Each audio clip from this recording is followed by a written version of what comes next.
Jæja, komið í sæl og blessuð. Það er ekki upp á skagamenn neinu logið. Þið eruð afskaplega stundvíst fólk. Hér á fólk byrja að streyma í salinn 20 mínútur yfir 4 og gaman að sjá að við erum með stappfullan sal hérna á fyrsta fundinum okkar í hringferðinu landið.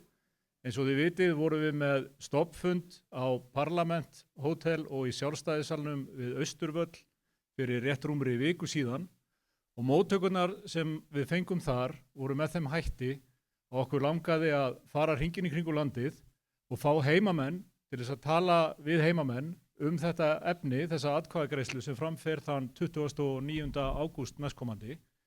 Og ég sé að sú hugsun okkar að blása til hringferðar og funda víða landið er sannarlega einhvað sem þörf á, jafnvel þótt við séum, sjáum mitt sumar. Við erum hérna miðjan júlí og það vill svo skemmtilega til að í dag eru nákvæmlega 17 ár síðan að Jóhanna Sigurðardóttir sótti sendi inn aðildarumsókn fyrir Íslands hönd að ganga í Evrópusambandið.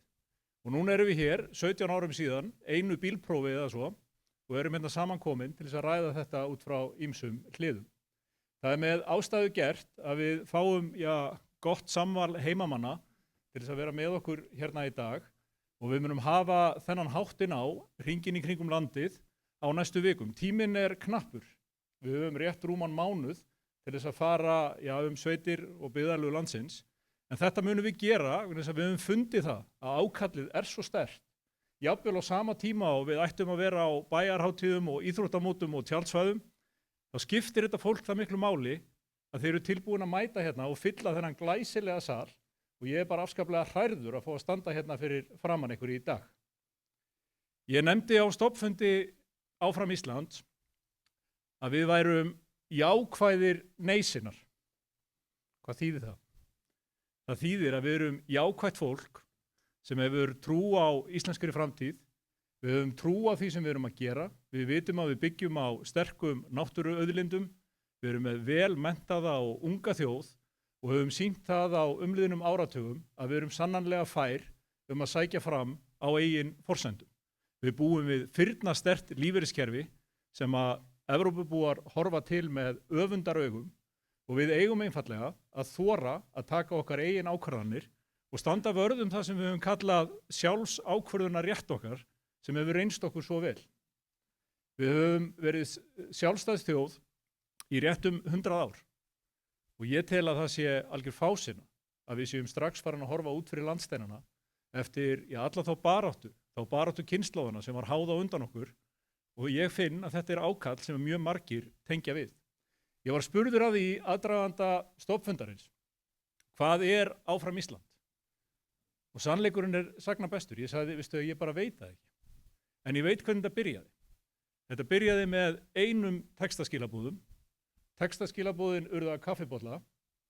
Kaffibollin varð að fundi. Fundurinn varð að hópi. Og síðan sjáum við þetta gerast, hringinn í kringu landið. Þessi fundur hér er algjörlega sjálfsprottinn frá heimamönnum. Við fengum bara símtal sem sagði, nú komið þið hérna í skólan og við fyllum salin. Já takk, sögðu við. Við erum tilbúin í það prógram. Það sem við munum gera, núna kannski næsta hálftíman eða 40 mínútur eða svo, er að við erum með 3 frábæra fyrirlesara.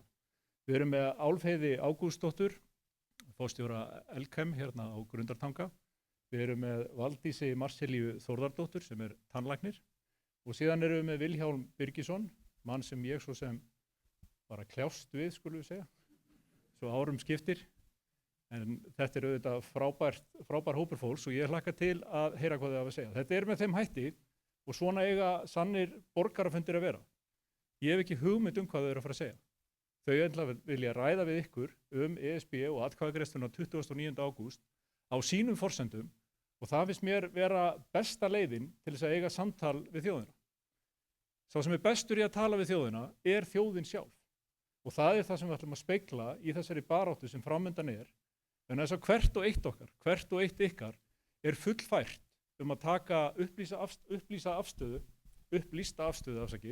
þann 29. ágúst og hvert og eitt okkar mun gera það á sínum forsendum en lykillinn er sá að við höfum aðgang að þeim upplýsingum þannig að við getum myndað okkur þessa sjálfstæðu skoðunir. Ef þið farið inn á áframísland.is og það var 1000 landsmanna, hugsið ykkur, á rétt rúmri viku hafa þúsundir landsmanna skráð sér til leiks og eru tilbúnir að vera þáttakendur í þessari baráttu með ykkur sem mun vara næstu 6 vikurnar eða svo og fyrir það erum við afskaplega þakklátt. Á bakvið þetta hópur sjálfboðaliða. Við vorum sjálf að stilla ljósin hérna, við fengum eitthvað svona diskoljós og náðum ekki að slökkva á þeim, en til allrar hamingju náðum við að finna út úr því áður en þið mættu hérna. Og þess vegna hvet ég ykkur til þess að fara inn á Áfram Ísland, skrá ykkur til leiks og það líka að finna aragrúa af upplýsingum atkvæðagreiðsluna, Evrópusambandið, samanburð við Ísland og svo framvegis. Þannig að mín von og trú að við munum eiga hérna notalega stund saman næsta hálftíman eða 40 mínútur eða svo. Og að því sögðu, þá bið ég fyrsta ræðumann dagsins velkomna. Það Álfheiður Ágústsdóttir sem ég hef þekkt margra ára skeið, hefur stýrt hér Elkem, svo mörgum árum skiptir, af miklum myndarbrag. Og ég ætla að biðja þau að koma hérna og taka við mikrofóninu.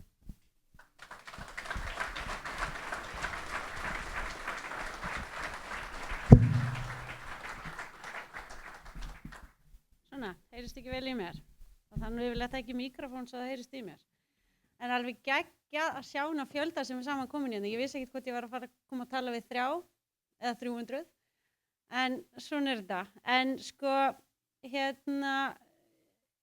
mér langar kannski aðeins að taka þetta bara út frá mér persónulega og hvernig ég horfi á þetta. Þannig að það sé alveg á hreinu. Þarf að lækka í mér eða þarf þetta að heyra betur í mér? Geðvögt. En núna, þetta betra? Má sjá, ok. Ég heyri sjálf þegar það heyrist í mér. Við sjáum hvernig við vinnum þetta. En ok, ég tel að það sé ekki gott fyrir framtíðarhagsmuni Íslands að framtíðarhagsmuni Íslands ráðist í Brussel. Þannig við byrjum þar. Ég tel að það sé langbest og við séum langbest til þess fallin að tryggja þessa hagsmuni sjálf hérna heima. Með því að hafa kjark til að byggja á og viðhalda því sem hefur gert þessa þjóð samkeppnishæfa, öfluga, eftirsóknarverða til búsetu, atvinnu og fjárfestinga. Þannig við byrjum bara á hver mín afstaða en ég held áfram inn í þetta erindi. Það nú gaman að sjá grundfyrringa þarna aftast, ég að fara að tala þess ykkur. En áður en ég útskýri af hverju þetta mín afstaða, þá langar maður að segja ykkur aðeins frá mér sjálfri og hvaðan ég Ég fædd og uppalin í Grundarfirði. Ég ólst upp í samfélagi þar sem að enginn þurfti að útskýra fyrir manni hvað verðmætasköpun var og af hverju hún skiptir máli. Þegar ég var lítil átti mjög unga foreldra og ég alast upp með þeim þegar þau eru bara að stíga sín fyrstu skref bara inn í lífið. Þá var pabbi á sjó og mamma var að vinna í fiskvinnslunni heima. Ég hafði þau forréttindi að fylgjast með þeim, byggja upp sitt heimili og fjölskyldu á þessum störfum sem urðu til vegna þess að í bænum störfuðu öflug útflutningsfyrirtæki. Þetta voru ekki bara fyrirtæki, þetta voru launin sem borgaði á húsinu, þetta voru tekjurnar sem keyptu í matinn, þetta voru störfin sem gerðu fólki kleift að ala börnin sín upp í heimabyggð. Og sem barn þá lærði maður fljótt í þessu umhverfi hvað það þýddi þegar það gekk vel í atvinnulífinu, af því þá dafnaði samfélagið. Það var bjartsýn í loftinu, fólk var að byggja, fólk var að fjárfesta, fólk sá framtíðina fyrir sér.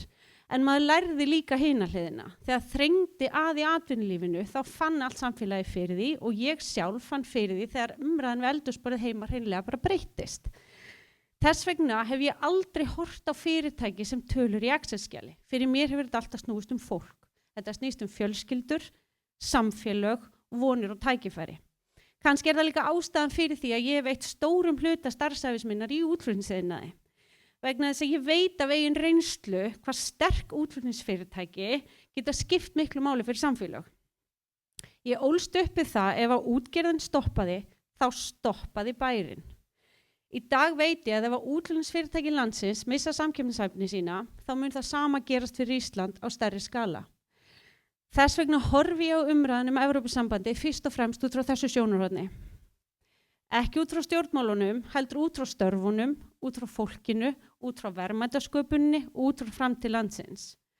kannski hafa það alveg á hreinu að ég ekki stjórnmálafræðingur, ég ekki sérfræðingur í Evrópurétti, en ég hef eytt rúmlega 20 árum af mínu lífi í að starfa í útflutningsdrifnum iðnaði og lengur ef við tölum bara fyrstu vinnuna mína því ég fekk að vinna í frystihúsi þegar ég var líklega svona 11 ára. Ég hef verið að reka útflutningsfyrirtæki og hef því verið að vinna að því að verja störf, skapa störf og reyna að skapa tækifæri. Og í því að reyna að sannfæra eigendur þess fyrirtækis að fjárfesta á Íslandi frekar en annars staðar.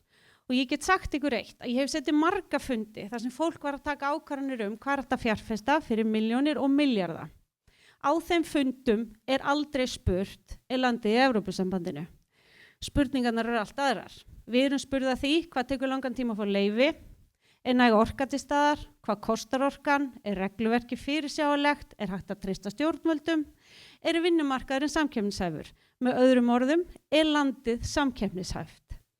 Ég sannfærð að aðild að Evrópusambandinu sé ekki lausnin að stærstu áskorunum Íslands. Stundum finnst mér umræðan Evrópusambandi verið eins og maður sem gat á þakinu á sér á hvað henda sér í að mála húsið.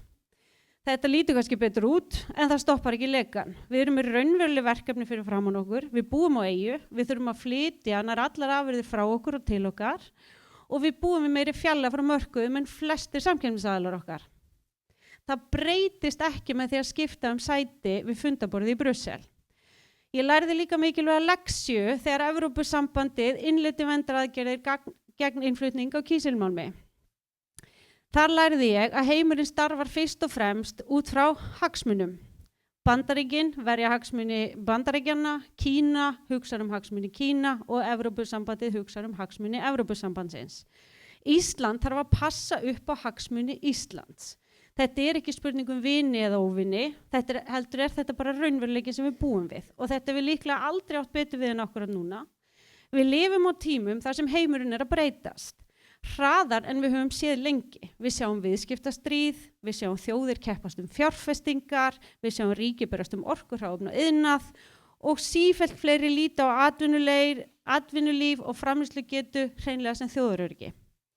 Í slíkum heimi verður samkeppnishæfni mikilvægasta auðlind lítilla þjóðar. Við eigum ekki mikið innlent markaðsvæði, hér ekki 100 milljónir neytenda, en við getum verið samkeppnishæf. Og það það sem mun ráða mest lífskjör okkar til framtíðar. Mér langar líka að nefna atriði sem oft gleymast. Ísland hefur notið mikils ávinnings af því að geta átt mjög góð samskipti við ólíka hluta heims. Við eigum sterk tengsl við Evrópu. Við eigum sterk tengsl við Bandaríkin og við erum í vaxandi tengslum víða heim. Og ég tel þetta vera styrkleika okkar. Styrkur lítilla þjóðar felst því ekki að loka sig inni, heldur að geta tala við sem flesta, versla við sem flesta og átt samstarf við sem flesta. Mér finnst því eðlilegt að við spyrjum okkur að því hvort að það sé rétt að binda Ísland enn fastar við eina af þessum viðskiptablokkum á sama tíma og heimurinn í auknum máli að skiptast upp í áhrifasvæði. Sérstaklega þegar Evrópa sjálf stendur frammi fyrir áskorunum og á undir högg að sækja í alþjóðlegri samkeppni. Mér langar líka að segja eitt varðandi áherslur sem vænta má í þeirri hagsmunagæslu sem kannski ekki sérstaklega vinsælt að segja, en það enginn sem vaknar á morgnan í Brussel og hugsar hvernig getum við aukið samkeppnishæfni og grundatanga? Enginn. Það rétt eins og ég vakna ekki á hverju morgni og velti því fyrir mér hvernig gengur í litlum iðnaðarbæ í Þýskalandi. Ég segi þetta ekki til þess að vera leiðileg, þetta bara staðreynd. Við hugsum það sem næst okkur stendur. Og ég segi þetta alls ekki að því andvíg Evrópu, þvert á móti. Evrópa einn mikilvægasti samstarf og viðskiptaaðili Íslands. En við eigum engu að síður að spyrja gagnrýna spurninga það hvernig Ísland getur best tryggt eigin samkeppnishæfni. Og það líka eitt annað sem ég tel að við vanmetum stundum og það fullveldið. Ekki vegna fortíðarþrár, heldur vegna þess að þetta hefur raunveruleg gildi. Það tók kynslóðir að byggja upp það frelsi sem við búum við í dag. Frelsi til að ráða yfir auðlindum okkar, frelsi til að móta eigin atvinnustefnu, frelsi til að taka eigin ákvarðanir og jafnvel frelsi til að gera mistök og leiðrétta þau síðan sjálf. Ég tel að smáþjóð ekki að afsala sér slíkum réttindum nema fyrir því liggi sterk rök og ég hef ekki samfast að þau rök liggi fyrir. Sérstaklega í ljósi sérstaklega þegar ljóst að áhrif Íslands innan sambands sem telur 100 milljóna íbúa yrðu afar takmörkuð vegna smæðar okkar. Ef við tölum áskoranirnar okkar, orkuskort, skortur og innviðauppbyggingu, langur málsmeðferðartími, ófyrirsjáanlegt regluverk, minnkandi samkeppnishæfni, þá eru þetta ekki vandamál sem urðu til í Brussel og þau verða heldur ekki leyst í Brussel. Þetta eru verkefni sem urðu til hérna heima og þau eru best leyst hérna heima og það hægt ef viljinn og kjarkurinn til staðar. Ég velti því stundum fyrir mér hvort við séum í raun að spyrja rangra spurningar. Kannski ættum við ekki að vera að spyrja að því ef við gangi í Evrópusambandið, heldur ættum við að spyrja okkur að því af hverju yfir Ísland verið að tapa samkeppnisstöðu sinni. Af hverju eru fjárfestingar að fara annað, af hverju tekur uppbygging svona langan tíma, af hverju verður við sífellt erfiðara að reka útflutningsfyrirtæki á landinu og kannski mikilvægast, hvað viljum við gera í því sjálf? Ef við höldum áfram að missa samkeppnishæfnina mun það ekki fyrst sjást í einhverjum hagskýrslum. Það mun sjást í færri störfum, það mun sjást í færri tækifærum fyrir unga fólki okkar sem tekur við og að lokum veikari samfélögum allt land. Samfélögum eins og okkar hérna á Akranesi og í því samfélagi sem ég ólst upp í. Samfélög sem byggja velsæld sína á sterkum framsæknum útflutningsfyrirtækjum. Fyrirtækjum sem skapa störf og tækifæri fyrir fjölskyldur. Þess vegna tel ég að aðild að Evrópusambandinu eigi ekki að vera forgangsverkefni okkar núna. Ekki vegna þess að ég sé andvið Evrópu, svo að það sé alveg á hreinu, heldur vegna þess að ég til stærstu verkefni Íslands liggja annars staðar. Þau liggja í aukinni orkuuppbyggingu, betri innviðum, meiri framleiðni, sterkari samkeppnishæfni og skýrari framtíðarsýn og ég ætla að enda það sem ég byrjaði, í Grundarfirði. Ég ólst upp við að sjá hvernig sterk fyrirtæki byggja upp samfélag. Ég sá hvernig störf sköpuðu tækifæri, ég sá hvernig verðmætasköpun skapaði framtíð. Þess vegna tel ég stærsta verkefni Íslands sé ekki að finna nýtt borð til að sitja við, heldur að tryggja að við séum nógu samkeppnishæf til að skapa fleiri störf, fleiri tækifæri og sterkari samfélag. Þetta verkefni sem stjórnmálafólkið okkar embættismenn eiga að vera að einbeita sér að og leggja allan kraft í. Við þurfum að vera hugrökk og við þurfum að þora að taka stórar ákvarðanir. Þetta verkefni eins og ég horfa á það og það verkefni verður ekki leyst fyrir okkur. Við leysum þetta sjálf hérna heima. Takk fyrir mig.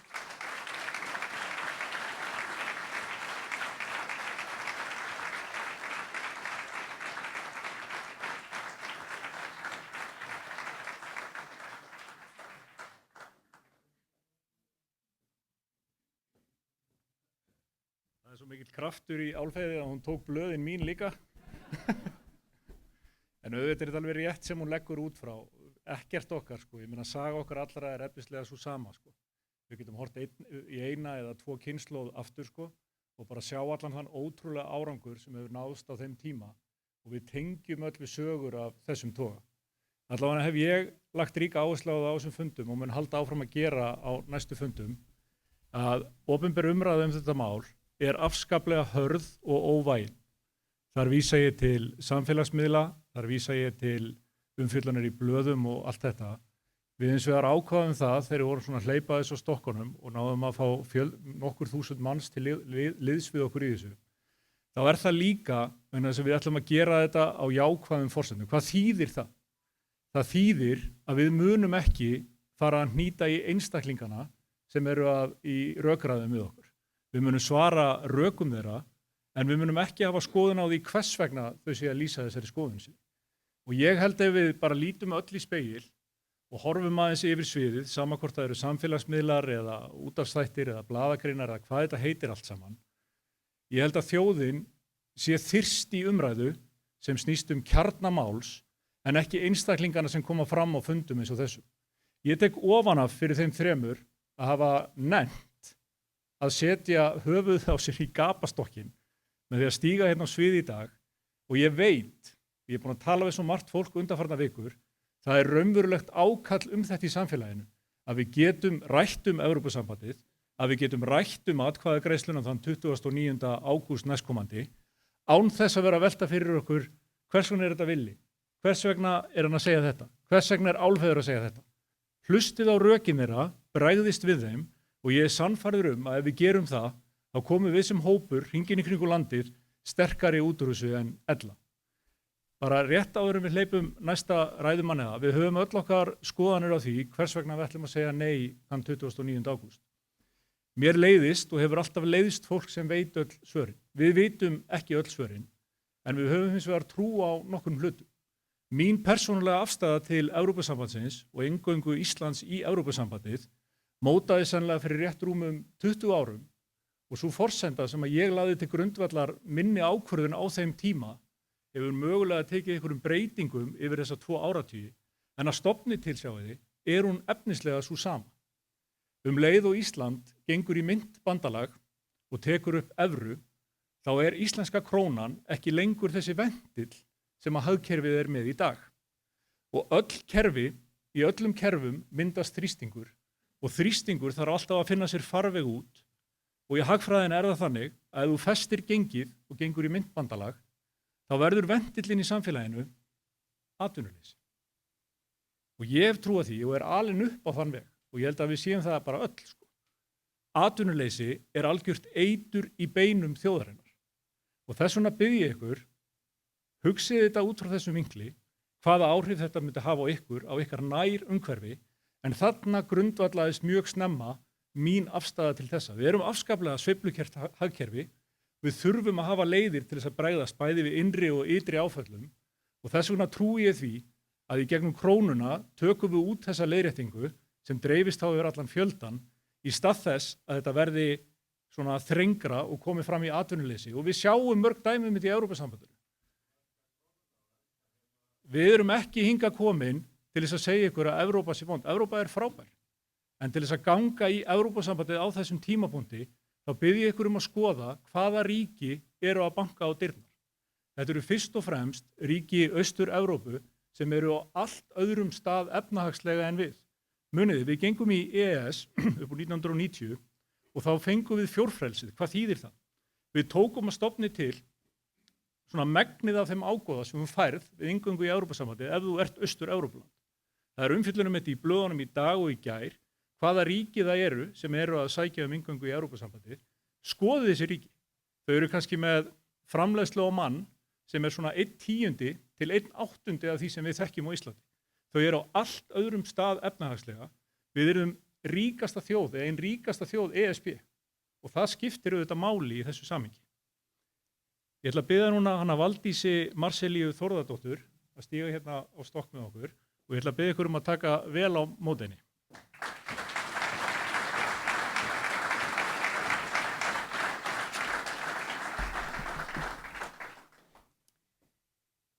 Ég settist í sófan með tölvuna mína eitt kvöldi eftir ég var búin að svæfa strákana mína 2.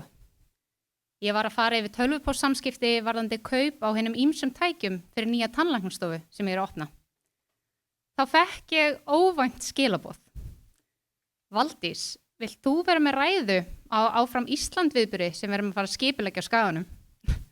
Ég ekki frá því að ég hafi hlegið smá og hugsað, af hverju ég? Ég ekki sérfræðingur í Evrópurétti. Ég ekki hagfræðingur eða stjórnmálamaður. Ég tannlæknir. Ég eiginkona og ég 2 barna móðir.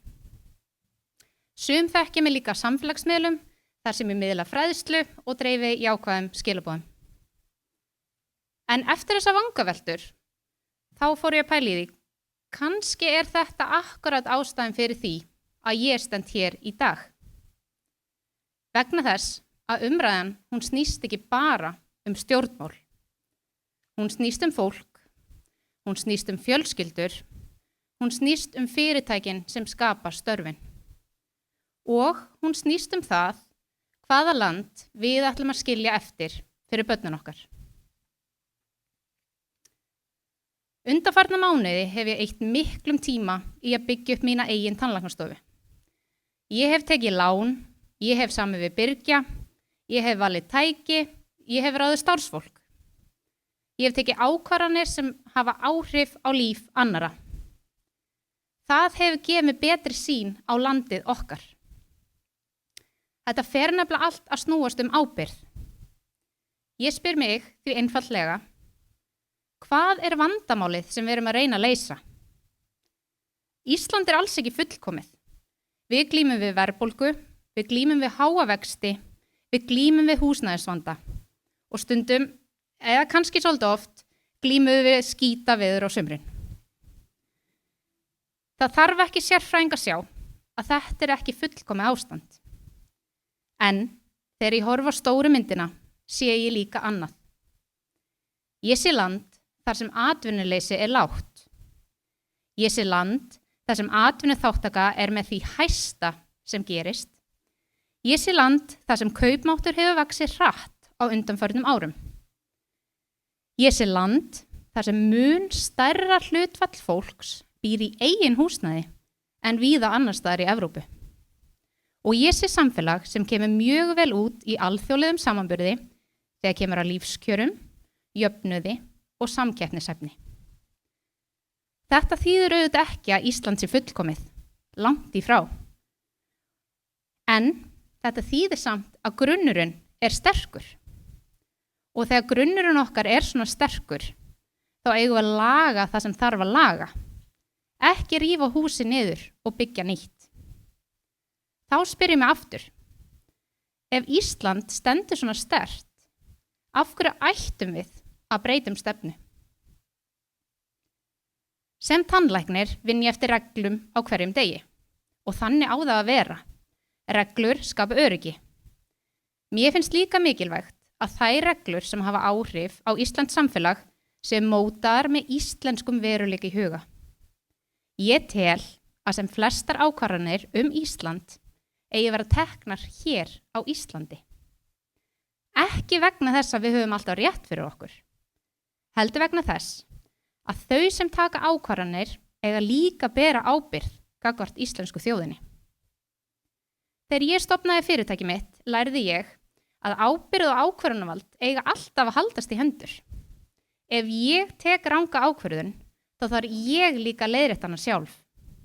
Mér finnst að við eigum að gera það sem þjóð. En það sem skiptir mig mestu máli eru synir mínir. Eftir að hafa eignast börn, þá getur sjónarmiðið breyst. Það kemur meiri framtíðarhugsun. Hvernig verða næstu áratugir fyrir börnin okkar? Mig langar að synir mínir alist upp í landi sem hefur trú á sér. Landi sem treystir sér. Landi sem þorir að taka ábyrgð á eigin framtíð. Ég vil að þeir vaxa úr grasi í samfélagi sem heldur áfram að skapa tækifæri fyrir fólk sem vill mennta sig, stofna fyrirtæki, vinna hörðum höndum að byggja upp sitt eigið líf. Við Íslendingar erum lítil þjóð, en við höfum sýnt það að smæð getur verið styrkur. Við höfum tekist á við náttúruhamfarir, við höfum tekist á við efnahagsáföll, við höfum tekist á við heimsfaraldur. Og þegar mest hefur reynt á, höfum við staðið saman. Við höfum tekið okkar eigin ákvarðanir og fundið okkar eigin leiðir. Það finnst mér ekki vera veikleiki. Það finnst mér vera styrkur. Staðreyndin ekki sú að ég sé á móti Evrópu. Við eigum eiga gott samstarf við Evrópu og við gerum það nú þegar. Við erum í EES. Fyrir mér snýst umræðan í dag eina grundvallar spurningu. Hvar eigum við að taka ákvarðanir framtíð Íslands? Ég tel sem mest af þeim ákvörðunum eigi að vera teknar hér á Íslandi af fólki sem þekkir íslenskar aðstæður og ber ábyrgð gagnvart íslensku þjóðinni. Ég ber fulla virðingu fyrir ólíkum skoðunum. Þetta ekki spurning að elska eða ekki elska Evrópusambandið. Þetta spurning framtíðarsýn. Mín framtíðarsýn einföld. Ég vil áfram sjá Ísland sem land tækifærana. Land frumkvöðla, land fjölskyldna. Land þar sem við treystum okkur sjálfum. Þess vegna ætla ég að segja nei. Ekki vegna þess að ég á móti Evrópu. Heldur vegna þess að ég með Íslandi.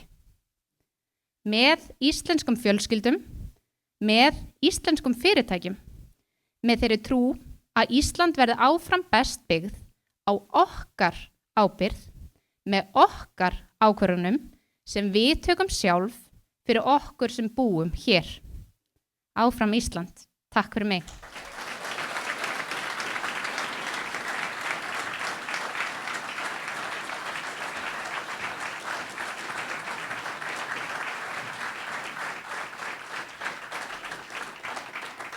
Við þökkum Valdísi fyrir frábæra brýningu. Ég sammála því sem hún sagði. Mitt mat þetta, það engin betur til þess fallin að gæta íslenskra hagsmuna en Íslendingar. Álfheiður gerði þetta umtalsefni í ræðu sinni líka. Þeir sem eru næst hlutunum eru mjög líklega bestir í það að verja þá. Og þetta hluti af þessu sem er svona undirliggjandi tónn í því sem fram kemur hérna í dag. Álfheiður nefndi á það líka að það gangi í Evrópusambandið núna, sem það sem atkvæðagreiðslan þann 29. ágúst snýst svolítið eins og fór að mála veggina þegar þakið legur. Þann 27. ágúst næstkomandi verða birtar nýjar tölur þjóðarbúskapinn og á grundvelli þeirra getur verkalýðshreyfingin og atvinnurekendur virkjað svokallað forsendu ákvæði kjarasamninga og af þessu tilefni og fleiri tilefnum fórum við þess á leit við Vilhjálm Birgisson, formann verkalýðsfélag Akranes, að hann myndi stíga hérna á stokk með okkur í dag og ég vil biðja ykkur að klappa fyrir honum og bjóða Vilhjálm Birgisson velkomin á svið.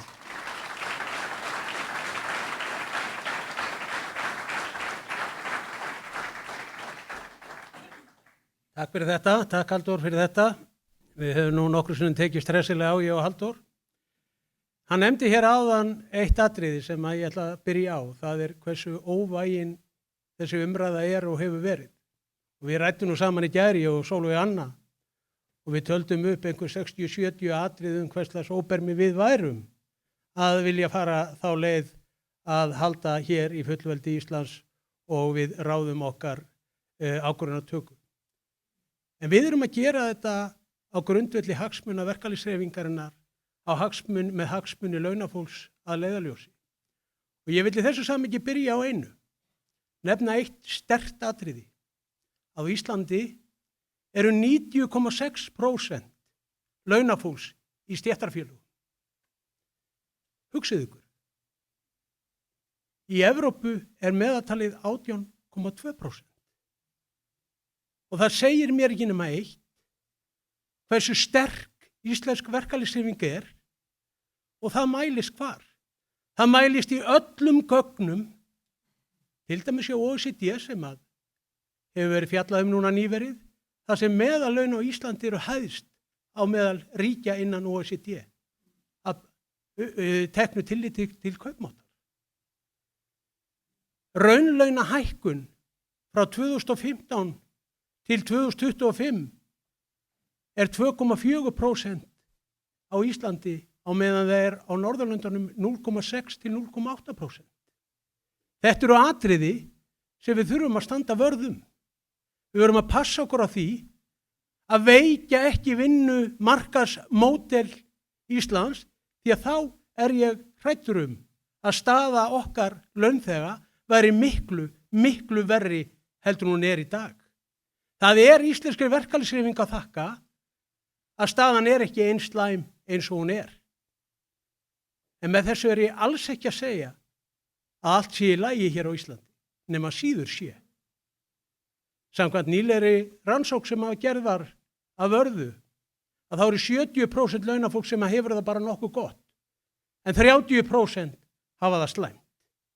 Og við höfum að fókusera á þennan tiltekna hóp sem höllustu fæti stendur í íslensku samfélagi, og það getum við. Þegar ég velti fyrir mér hvað græðum við á því að fara inn í Evrópusambandið, það það raunverulega sem við munum fá út úr því. Þá heyri ég fara fólki víða og ég veit þið þekkið þetta öll. Vextir, verðtrygging og verðbólga verður lægri. Þetta það sem eru 3 atriði sem eru nefnd. Og fólk heldur í alvörunni að átómatist með inngöngunni í Evrópusambandi þá verður þetta bara allt komið í samt lag. Og ég ætla bara að segja ykkur það hér og nú. Það svo mikil blekking að það er ekkert að segja frá því. Það er svo mikil ósannindi og það er svo alvarlegur hlutur þegar verið að blekkja almenning með því að segja ef við göngum þarna inn þá fáum við sömu vexti og er í Evrópu, verðbólgan mun verða hér í kringu 2,5% og verðtryggingin mun hverfa. Ekkert af þessu mun gera sjálfkrafa. Og til þess að fá að taka upp evru, þá þurfum við að uppfylla svokallaðir Maastricht skilyrði. Og hver eru þau? Það er að ná niður vöxtunum, þannig að þeir séu að meðaltali jafn há og í Evrópu. Við þurfum að ná niður verðbólgunni að meðaltali þess sem er í Evrópu og að sjálfsögðu þurfum við að afnema verðtryggingu til að fá að taka upp evru. Og þá er þessi eini punktur sem að er verið að segja hvað skiptir okkur miklu máli. Ef við þurfum að gera þetta allt sjálf til að fá að taka upp evru, til hvers þurfum við þá gangin í Evrópusambandið? Ríkasta land í heimi, stútfullt af auðlindum. Ég sé þá bara engar forsendur eftir. Það eru bara farnar. Við getum nefnilega gert þetta allt sjálf. En ég vil þá segja líka í þessu sammengi, hafi íslenskir stjórnmálaflokkar og stjórnmálamenn skömm fyrir að láta þjóðina standa í þessu sporin sem hún stendur í dag. Að þurfa að vera að velta því fyrir sér hvort við eigum að fara að láta fullveldi til Brussel og ákvörðunartökuna þangað. Það er þeim að kenna að vera ekki búnir að afnema hér verðtryggingu, að taka hér á vaxtaumhverfinu, taka hér á fjármálakerfinu. Þetta er allt hægt. Ekkert af þessu náttúrulögmál. Þetta er allt mannanna verk. Splunkun í skýrsla sem að fjármála og efnahagsráðuneyti lét gera gjaldmiðlamál. Hvað segir í þeirri skýrslu? Hún er öll gefin út á ensku til að reyna að fyrirbyggja það sem að stæðst til hlutum þjóðurna myndi ekki að lesa hana. Þar kemur meðal annars fram að verðtryggingin veldur hér reglulegum verðbólgu skotum. Festir verðbólgu skot í sessi og gerir það að verkum að viðbrögð peningastefnuna verða sterkari eða á mannamáli þurfa að hækka vextina meira. Þetta kemur fram í skýrslunni sem núverandi stjórnvöld létu gera. Það gerir engin neitt með þetta. Alþingi veit þetta, það vita þetta allir, en einhverju hluta vegna þá hafa íslenski stjórnmálamenn ekki haft kjark, þor og dug til að taka á þessum málum. Ég satt í nefnd sem hét sérfræðingahópur afnám verðtryggingar 2013, eftir hrun. Þá voru allir stjórnmálamenn, allir, við þurfum að afnema verðtrygginguna, ég man þetta fundinum í Háskólabíó, náum bara niður verðbólgunni, þá getum við afnema verðtrygginguna. Ekkert gert. Innantómt kjaftaði. Og þetta er ástæðan fyrir því að við stöndum í þessu sporum að sleggjan sem átti að berja niður vextina, verðbólguna. Nú er bara komið platt á hana og það er Ursula von Leyen sem að fær hana gjöf og hún á að sjá að berja þetta niður. Þetta er galið. Við getum gert þetta allt sjálf. Við erum með kassan úti og höfum kjarkinn, höfum þorið og ég fullyri það. Það eru svo skipta skoðanir það hvað við teljum þeir sem eru með og móti. Ég er búin að liggja yfir þessu, ég er búin að vera í þessari hreyfingu 25 ár.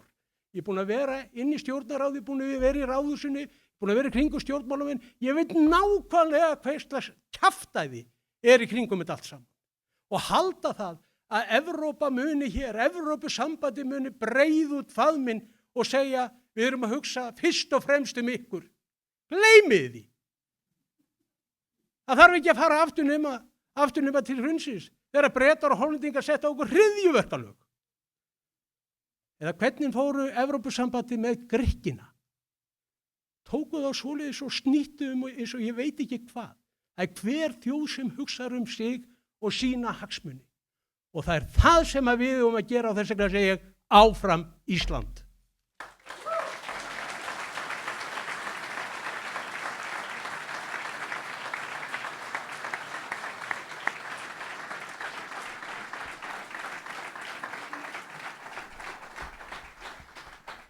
Það er engu logið upp á Skagamenn. Þetta er búið að vera frábær fundur. Hins vegar höfum við ákveðið það að við viljum hafa þessa fundi mjög snarpa. Við erum að biðja fólk að koma hérna hásumar til þess að hitta okkur, koma til fundar við okkur. Ég bara ítreka þakkir mínar til fundarmanna fyrir að hafa fjölmennt og stappfyllt þennan sal hérna upp á Skaga í dag. Að sama skapi ætla ég að biðja alla ræðumennina að koma og standa hérna með okkur, bara rétt í lokin. Við munum vera hérna áfram að fundi loknum. Það er vef útsending núna á öllum miðlum og við munum ljúka henni innan skams. Komið hér og ég ætla að biðja ykkur að klappa fyrir þessu fólki fyrir að hafa lagt þetta á sig.